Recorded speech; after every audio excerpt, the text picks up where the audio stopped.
Now is Husam Zomlot, the Palestinian ambassador to the UK.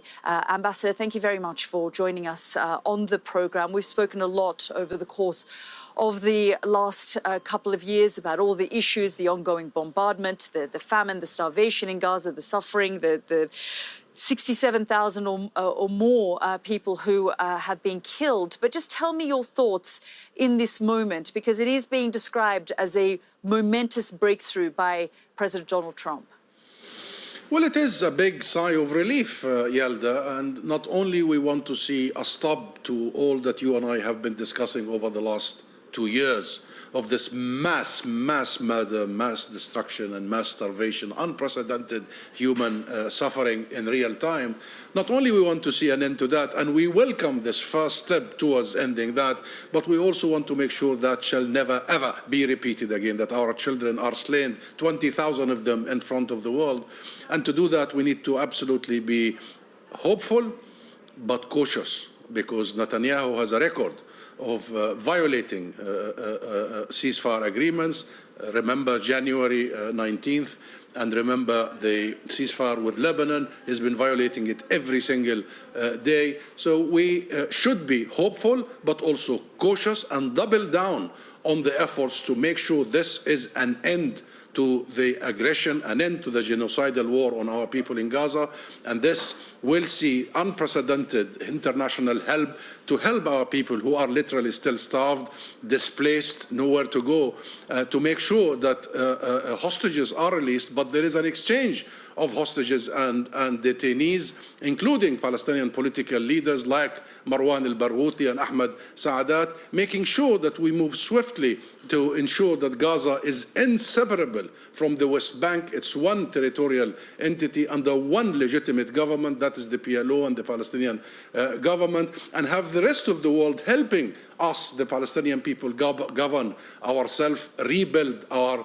lives. And as President Trump 20 points say clearly, and as he just said in his press remarks just minutes ago, he thinks this is a moment for peace in the Middle East, and in the 20 points that we need to focus and recognize Palestinian right to self-determination and statehood. If this is the direction, then every single step we take on the way must lead there. We should be oriented by that goal, and we drill backward. And nothing we shall do should undermine that goal of actually learning the lesson of the 7th of October and ever since all the atrocities that we should never see again.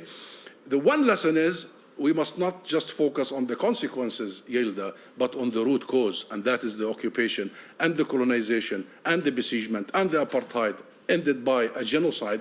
Today is a time to move ahead in the direction of actually establishing a state of Palestine, a state that can protect its people and provide for its people.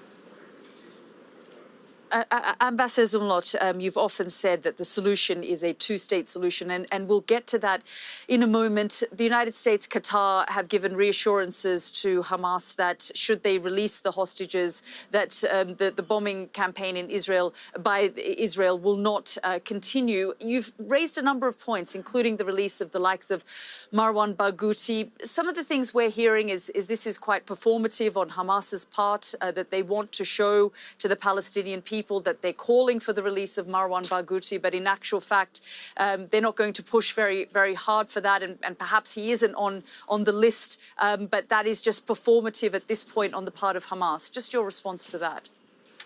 No, Marwan Barghouti and many other political leaders have been jailed by Israel without any due legal process. Those are political leaders. Marwan Barghouti is an elected member of the Fatah Central Committee. While the agreement is to exchange detainees, including, of course, the many children they have in their jails, the many women, the many who are rotting in their cells and jails without charge or trial, but also it should include, of course, political leaders. If this is a moment that we need to celebrate the fruits of peace, if this is a moment when we want to go into the direction of a different future, of a hopeful future, then definitely you start by releasing the political leaders that will bring about that momentous hope that we have and that moment we have. So Israel must honor that and should not be selective in its collective punishment against the Palestinians. All Palestinian detainees must be released.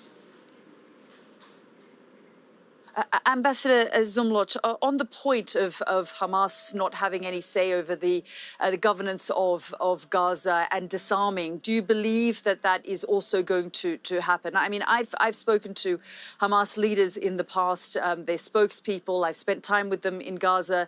The idea of disarming is something that they say they link to their resistance, and it's not something that they will easily do. It was agreed long before the last few days, but it was confirmed in Sharm el-Sheikh last night that there will only be one technocratic government made of no factions. That includes Hamas, of course, and therefore Hamas agrees already that it will not have any role in the governance of Gaza.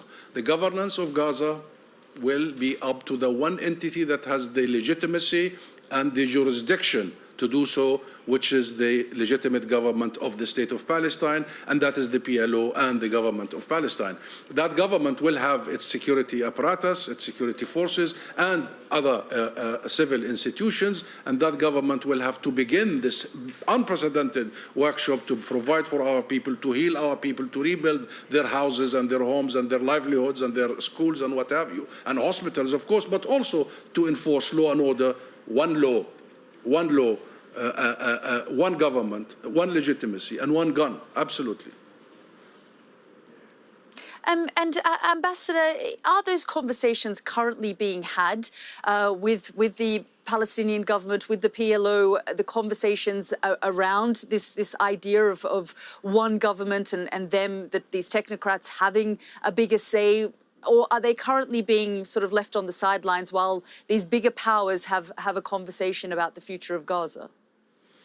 No, we always are set by the goal. And should the goal be President Trump's goal of fulfilling the legitimate rights of the Palestinian people, chiefly among them is the right to self-determination and statehood, then we must make sure that every single act we take us in that direction, not the opposite direction. So that means the international community must support the Palestinian legitimate national institutions, not replace them, Yilda, or substitute them. We want to end Israel's hegemony, occupation, colonization, control, oppression. We don't want to, extend it in any way or shape. But definitely, the Palestinian government will not be able to do this on our own. This is the biggest act of destruction and campaign of erasure in modern history. So we need the help of the world, but we need the help of the world to take us in the direction of that desired peace President Trump and others are talking about. Ambassador, unfortunately, we have 20 seconds left till the end of the program, but we're grateful for your time. Thank you very much for joining us here